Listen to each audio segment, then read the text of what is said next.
corpo, seu cérebro. Fiquem tranquilos. Vamos nos preparar para uma oração.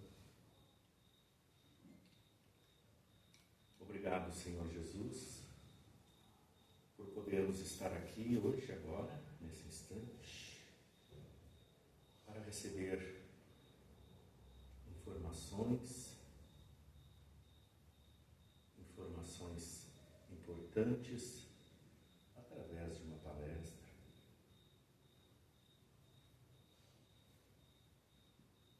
Para que possamos fazer com que essa palestra modifique alguma coisa em nossa vida, que possamos seguir em harmonia neste mundo cheio de provas e expiações. Agradecemos a todos encarnados e desencarnados aqui presentes, à espiritualidade maior, aos espíritos amigos, aos espíritos familiares, todos colaborando para que possamos estar um pouco melhor do que ontem e amanhã bem melhor do que hoje. Muito obrigado, que assim seja. Então, a irmã Nivalda vai nos colaborar com o encontro de reparação, uma palestra que com certeza todos irão gostar. Por gentileza.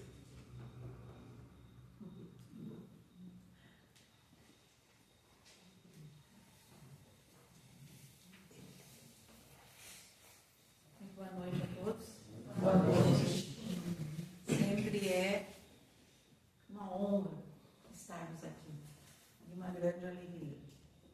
A última vez que eu estive, eu estava me preparando para ir a Salvador. Nós fomos dia 30 de abril. Não vimos Divaldo fisicamente, mas nós acompanhamos todo o processo de desencarne. Eu voltei um pouco antes, voltei dia 6, ele desencarnou um pouco depois. Mas uma coisa que todos nós lembramos de vários legados que Divaldo deixa. Exemplos para todos nós. Mas Divaldo nunca nos quis divaldistas. Nunca nos quis endeusando a figura dele. Ele sempre nos quis espíritas e nos quis cristãos. Ele sempre nos estimulou a conhecer o Espiritismo, a amar Jesus e a trabalhar. Então todos nós estamos, claro, entristecidos, mas trabalhando. Porque é trabalhando que nós conquistamos alegria, conquistamos amor e também nos conscientizamos de que tudo continua. Daqui a pouco mais nós estaremos juntos. Nós trazemos uma narrativa do apóstolo João. Eu falava para o seu nome? Benoni.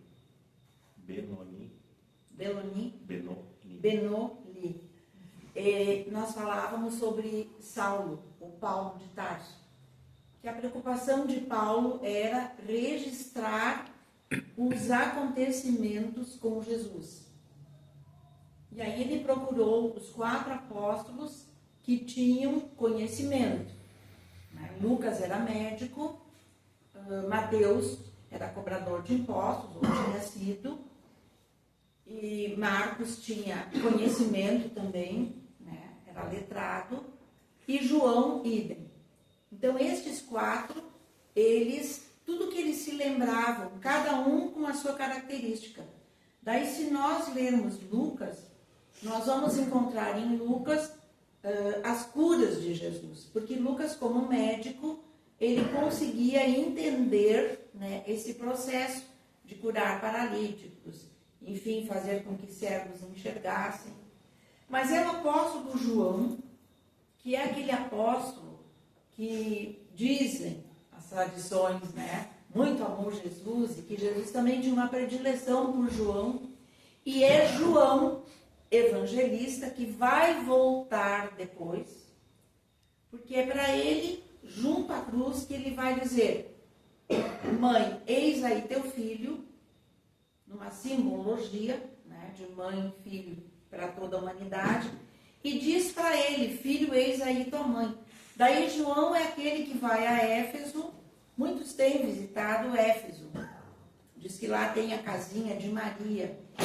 É um promontório que na época de Jesus, um pouco depois, se conseguia ver o mar. Atualmente, diz que não é mais possível, mas a casinha está lá.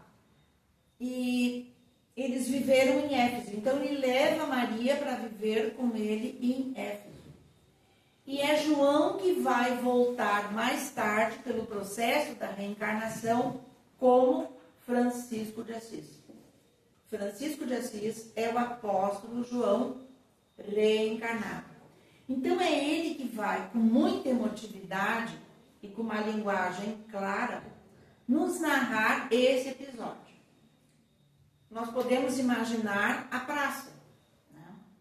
E ensolarada, pessoas, e de repente estes que eram escribas, que escreviam a lei, e os fariseus, que eram aqueles, né, tipo sacerdotes, que realmente cumpriam, né, toda aquela legalidade da lei, as aparências, as tradições, eles arrastam uma mulher que ela tinha sido surpreendida em adultério.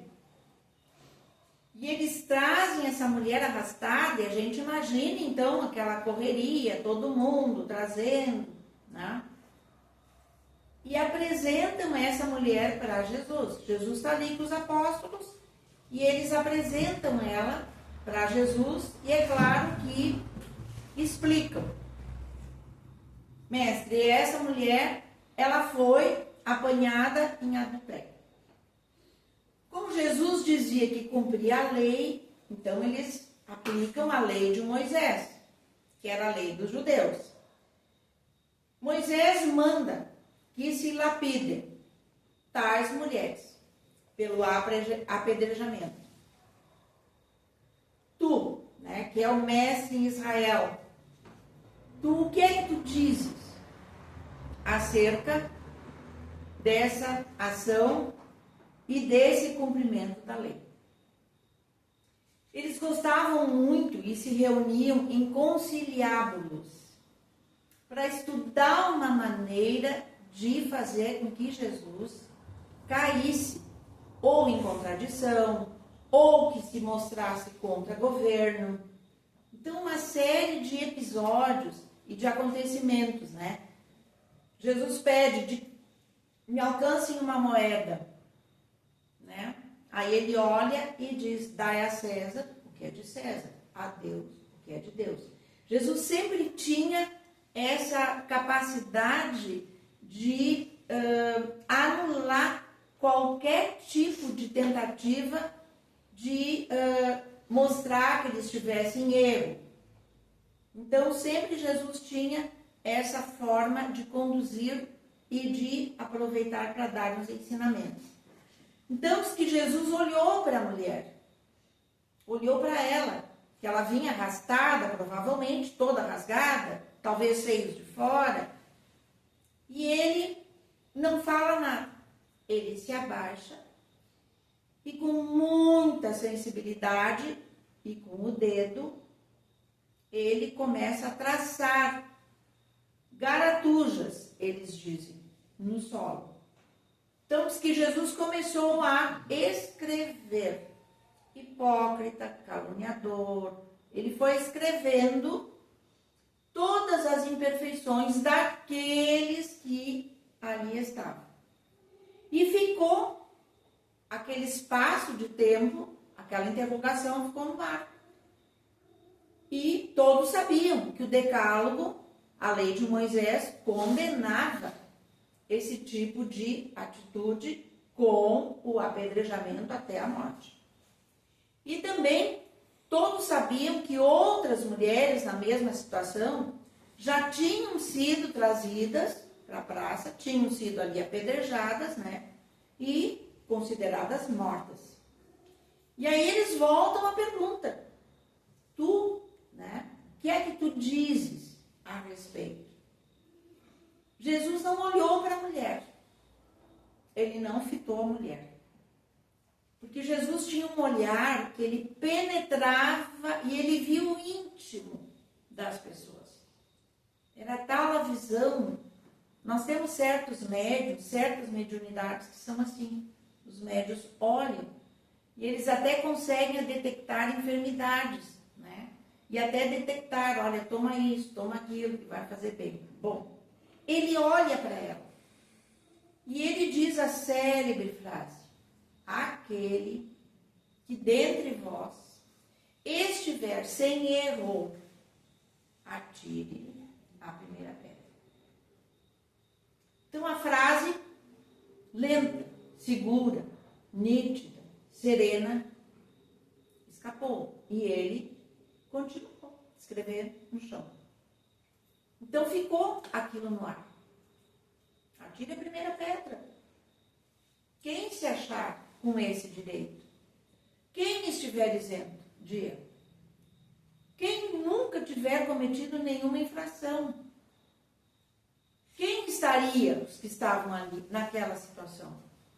E aquele silêncio diz que um a um, começando pelos mais velhos, e aí vem aquele dito popular, né, que os mais velhos, certo, erraram muito, mais do que os jovens, né, pelo tempo de vida. Então, diz que os mais velhos começaram a se afastar, foram se retirando. Os mais novos, os circunstantes, todos se afastaram. Ficou os apóstolos, ficou Jesus e ficou a mulher. E aí o silêncio continuou dominando o local. E aí Jesus se levanta. E aí ele fita a mulher. E aí ele transmite para ela no olhar, na energia da presença dele, a doçura, a compreensão.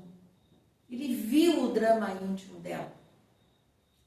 E ele fala: mulher, onde é que estão eles? Ninguém te condenou. Nem eu, tampouco te condeno. Vai, mas não tornes a pecar ou a cometer esta e outras infrações. Então, o evangelho todo, ele vai se basear, como a gente conversava, na compaixão, na misericórdia e nessa oportunidade que o evangelho traz, através de Jesus, para que todos aqueles que ao cair tenham força de vontade, também se falou muito nisso, na força de vontade para se erguer, para prosseguir, equivocar-se, mas retificar as atitudes, apedrejar sim, mas a própria consciência, porque nós podemos olhar para dentro de nós, que está lá no livro dos Espíritos, conhece-te a ti mesmo. Então olhar para dentro de nós, descobrir quais as infrações, o que nós podemos fazer para conquistar a paz, para conquistar a aventura, a felicidade e perseverar. Mas naquela noite, o episódio já tinha esmaecido, A mulher, decidida a imprimir na vida dela um novo rumo, o que ela fez? Ela descobriu em que residência Jesus estava, porque ele passava a noite, às vezes na casa de Pedro, às vezes pelos arredores. E ela procura Jesus. Ela entra, é acolhida, e a primeira coisa que ela diz, muito envergonhada, ela diz: eu venho rogar o perdão. Primeiro, por vir perturbar-vos a paz. E Jesus estava ali como que descansando. E aí Jesus diz para ela: a verdadeira paz é a que vem de dentro do coração. É aquela que deixa a pessoa no clima do culto do dever, que nada pode perturbar. Porque aquele que cumpre com seu dever, como filho, como esposo, como pai, ele está tranquilo. Porque ele sabe que ele agiu bem. Tudo começa no indivíduo. A paz do mundo não começa nos governos, ela começa em mim. Eu preciso ter paz, então eu tenho que me conduzir na vida para adquirir intimamente essa energia. E aí Jesus diz para ela: pode falar, fala, tranquila, eu vou te ouvir. E aí ela abre o coração, faz um atendimento fraterno com Jesus. Ela diz: eu me sinto aturdida, porque eu lutei muito antes de tombar no desejo, na sexualidade. Porque meu esposo, passados os primeiros dias da novidade conjugal, o que ele fez? Ele retornou às noitadas alegres e ele me deixou em solidão. E aí, com aquela sede de ternura, ansiosa pela água pura do amor, eu chafurdei no lodaçal dos desejos doentios. E o resultado foi a tragédia. Porque aquele que se insinuou e que percebeu que ela estava sozinha, que ela estava meio que abandonada, era amigo do marido. O melhor amigo. Então ele acompanhou toda a situação. E ele foi se insinuando. Quando ela estava sozinha, que o marido saía para as noitadas, para as jogatinas, ele vinha fazer visita. E foi se insinuando. E aí ela diz para Jesus. E o resultado de tudo isso foi a tragédia. E agora, abandonada, sem lar, eu padeço o desprezo e a zombaria geral de todo mundo. E não sei que rumo seguir. Eu não sei como é que eu vou agir agora.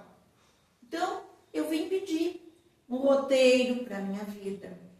Uma lâmpada acesa de esperança para prosseguir. Para onde é que eu vou agora?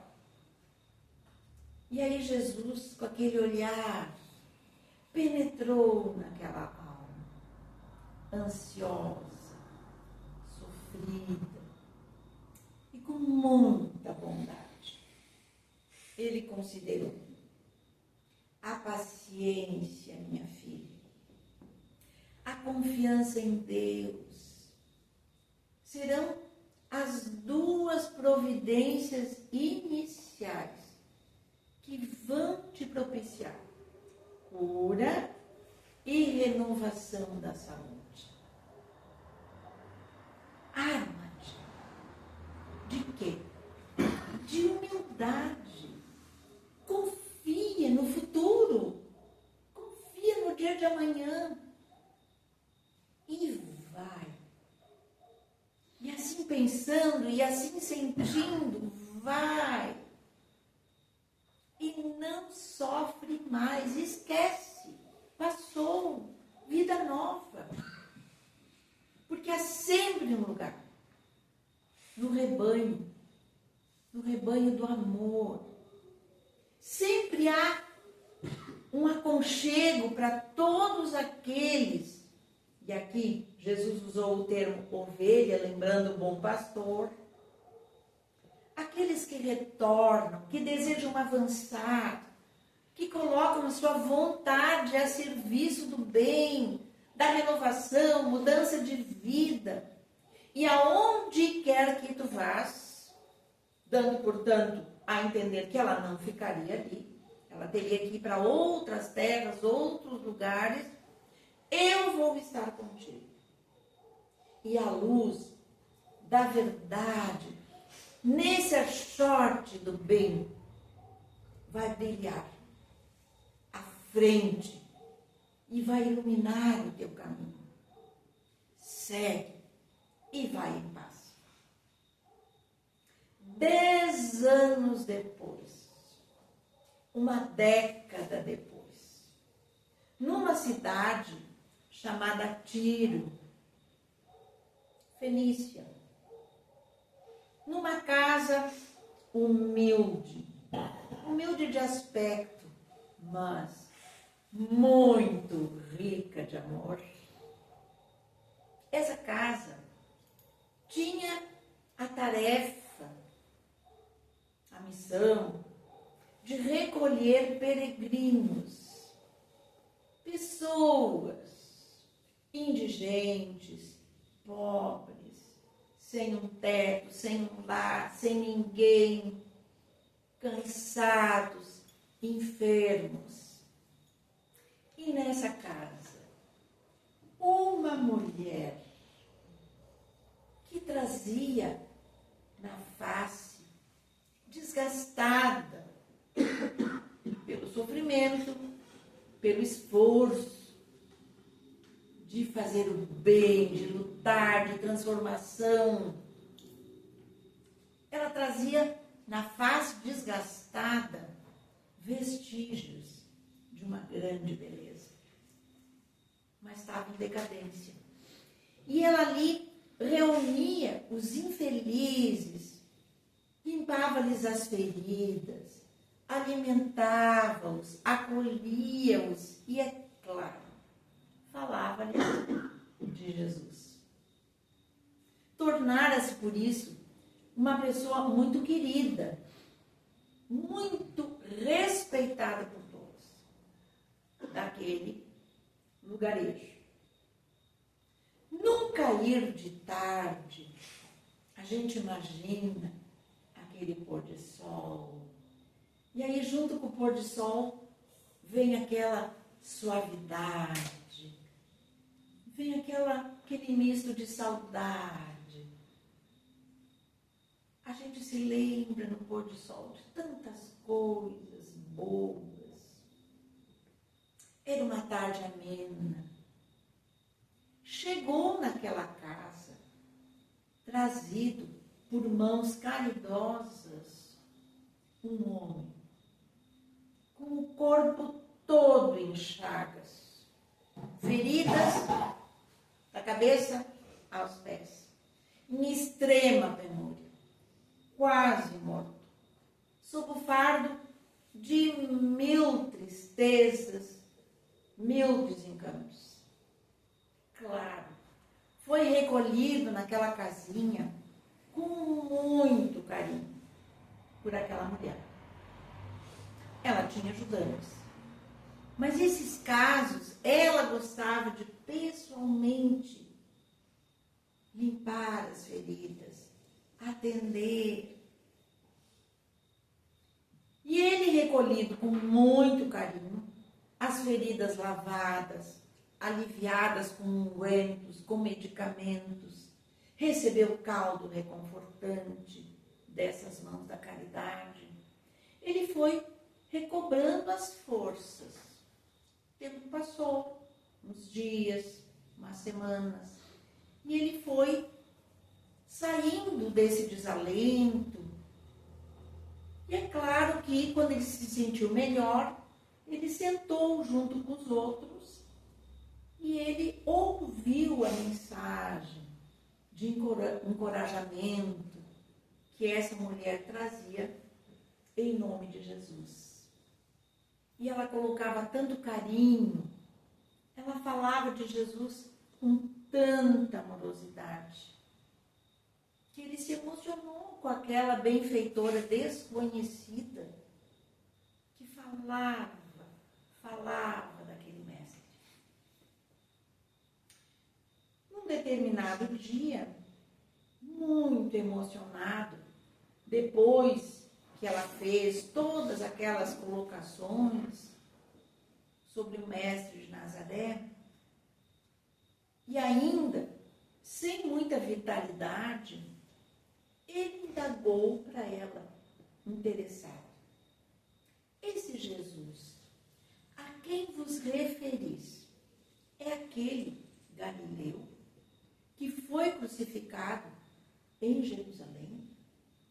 Sim, ela respondeu, é ele mesmo.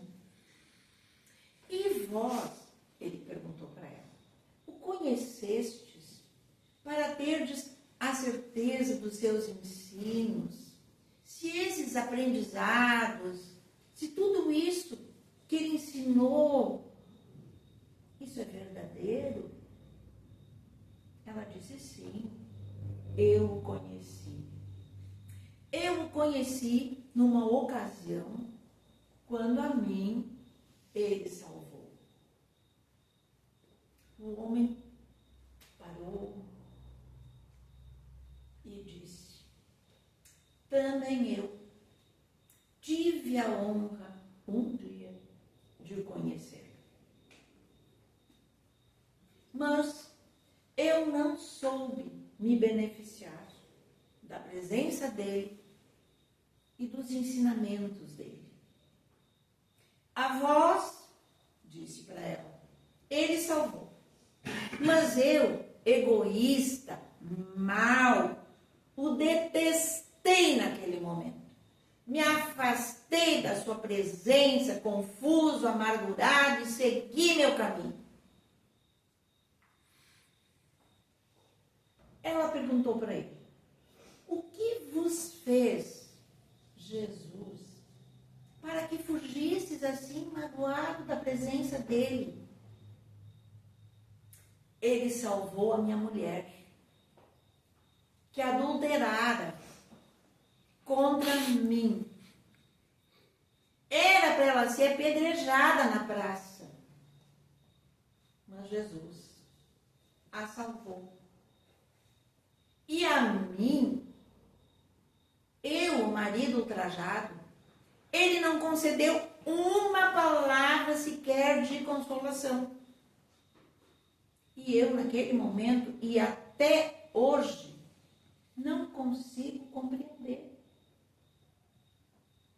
Eu abandonei a companheira, a quem, na verdade, eu, hoje, pensando, eu infelicitara ela com os meus vícios e, na verdade, eu me envenenei de dor. E as chagas que eu tenho é da emoção, da dor, da angústia, do desespero, de tudo que eu sempre vivi e passei. Passados anos, e havendo despertado para a verdade, porque num determinado momento, sofrendo com chaga, ele meio que acordou. Eu tenho procurado Jesus, em vão, disse ele para ela. Procurei por ele em toda parte, mas a doença foi me devorando o corpo e agora eu aqui estou. Claro que a mulher ficou embargada pela emoção galopante. E naquele momento, o que aconteceu com ela? Ela recordou a praça. Ela voltou para aquele dia. O dia que ela foi arrastada, que ela chegou na praça, ela se recordou do diálogo, se recordou de Jesus, que Jesus tinha feito, tinha dito, um decênio antes. E aí, ela reconheceu o esposo, o companheiro do passado. Mas sem dizer nada para ele, sem dizer absolutamente nada, sem se dar a conhecer, ela segurou a mão dele, muito suavemente, e o consolou, dizendo: o arrependimento do erro, a confiança em Deus, a paciência, são os primeiros passos para a reparação de qualquer falta, de qualquer delito. Deus é amor. Jesus, por isso mesmo, por ser também amor, nunca está longe daqueles que o querem, daqueles que o buscam. Agora, ela diz para ele, que tu sabe de tudo isso, encontrou isso, dorme em paz, enquanto eu vou velar por ti. Nós ambos encontramos Jesus. E se eu fosse a tua esposa, a tua mulher, eu te perdoava. Tu pode ter certeza de que ela te perdoou. Ela se redimiu, fragilizada pelo erro. O cônjuge, agora ali, no encontro com ela, examinou a responsabilidade. Mas falta nós analisarmos a culpa daquele amante que se aproveitou da amizade do amigo, que entrou naquele lar, que delinquiu e que levou a mulher ao deslize. Então, esse parceiro infeliz, o que aconteceu com ele? Que é o terceiro personagem da história. E, depois do adultério, ele adulterou, a mulher foi levada para a praça, mas ele não. Ele escapou. Ele escapou da praça, ele escapou do julgamento, ninguém mais falou nele. Ele derrubou a mulher no abismo, muito bem, mas ele continuou a jornada dele. Continuou tranquilo. Porque ele não sofreu humilhação. E prosseguiu a vida dele. Pervertido, continuou nos hábitos infelizes de conquistar mulheres. Se tornou, entre os amigos venais dele, ele se tornou um herói.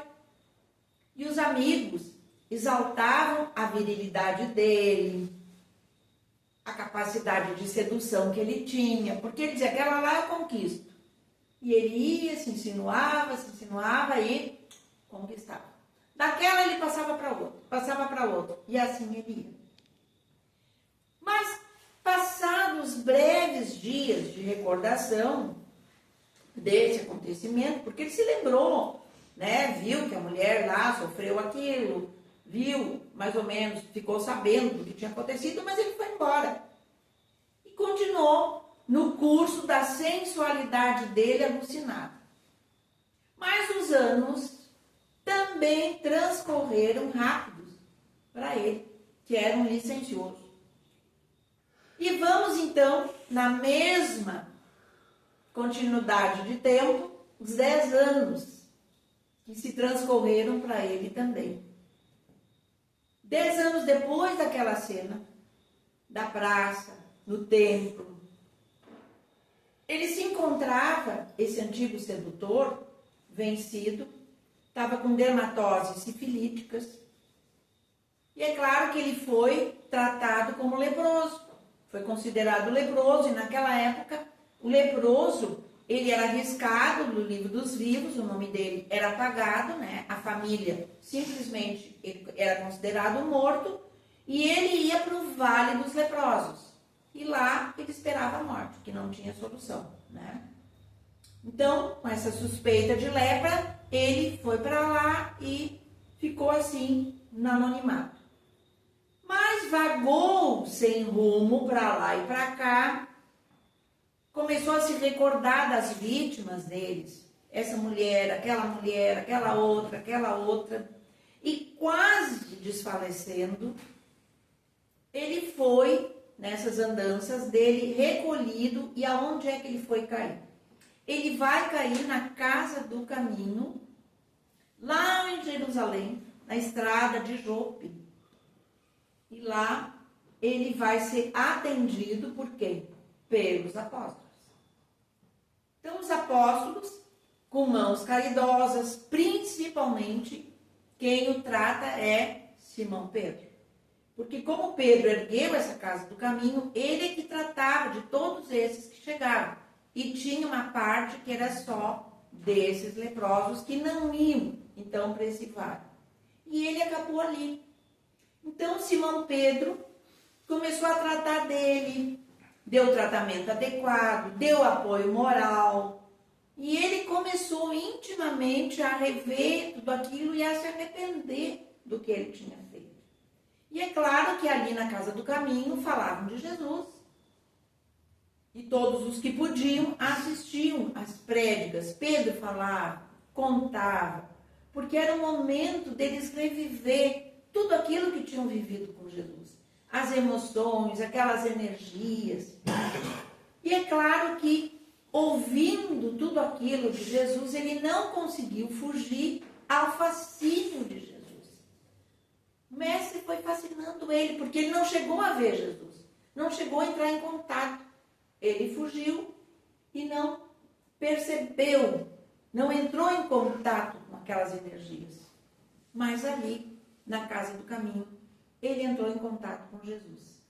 E o pranto do arrependimento, com frequência, ele chorava. Era de noite, às vezes de dia. Então ele chorava e falava. Mas numa noite em que ele se sentiu assim reanimado ante a gentileza, a paciência de Pedro, ele teve aquela abertura e fez aquele atendimento fraterno. Ele narrou para o Pedro o drama íntimo dele, com imensa dor na alma, agora que ele estava pensando de forma diferente. E Pedro, que estava junto com Jesus, com os apóstolos, naquela cena, Pedro se recorda de tudo aquilo. Pedro volta para a praça e vê tudo aquilo acontecer. E principalmente veio aquela saudade de Jesus, aquela forma como Jesus se portou, o que Jesus disse, aquelas vibrações, aquelas energias. E após escutar essa confissão desse culpado, desconhecido, Pedro procurou diminuir o peso do fardo moral dele. Falou do futuro, falou das possibilidades de redenção e contou também da negação dele. Se eu estava lá, né? E aí me perguntaram, tu é amigo de Jesus? Tu é um deles? Não, não sou, não conheço ele. Então ele contou que ele também tinha, em alguns momentos, fraquejado. Então fazia parte da caminhada, mas que ele tinha que se reabilitar, que ele tinha que buscar, amar, ser uma pessoa diferente, encontrar paz dentro de si. E o que esse homem fez? Ele pediu para ser admitido ali na casa do caminho.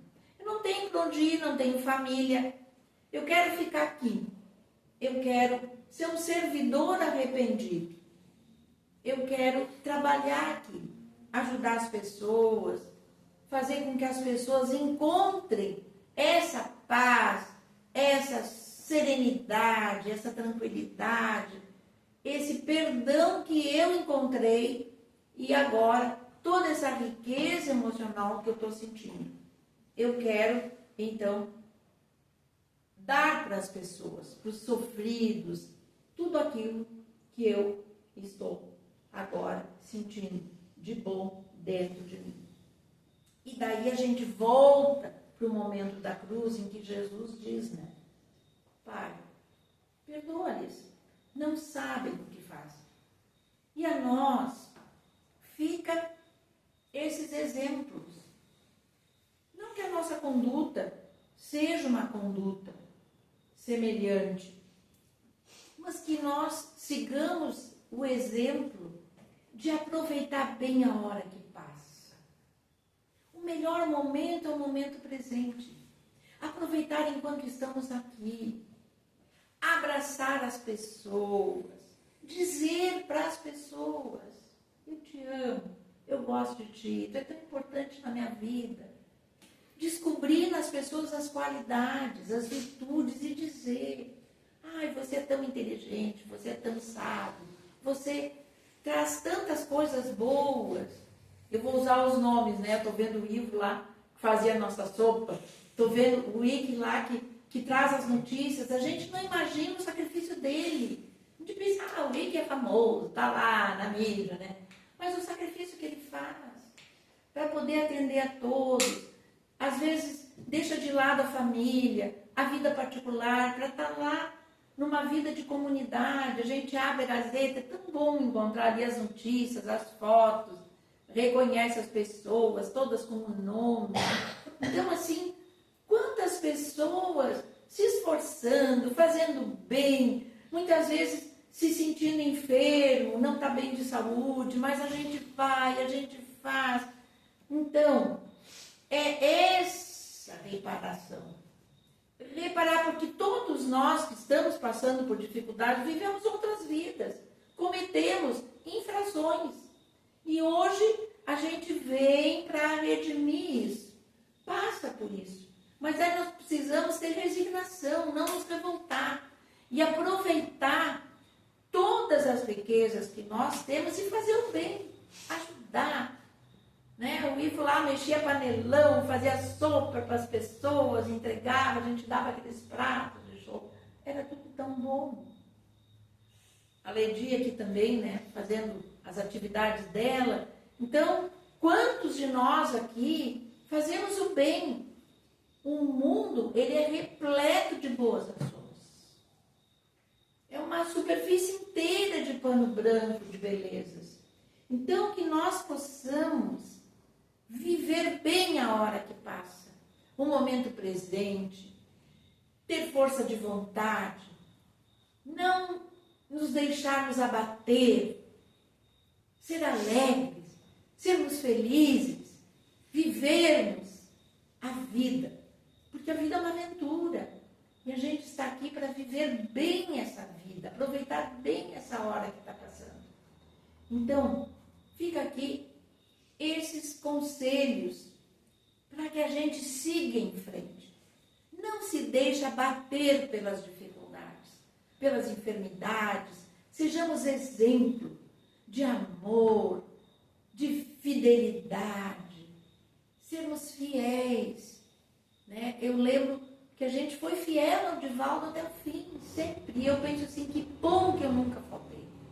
Que bom que eu sempre fui, sempre estava lá, ajudando.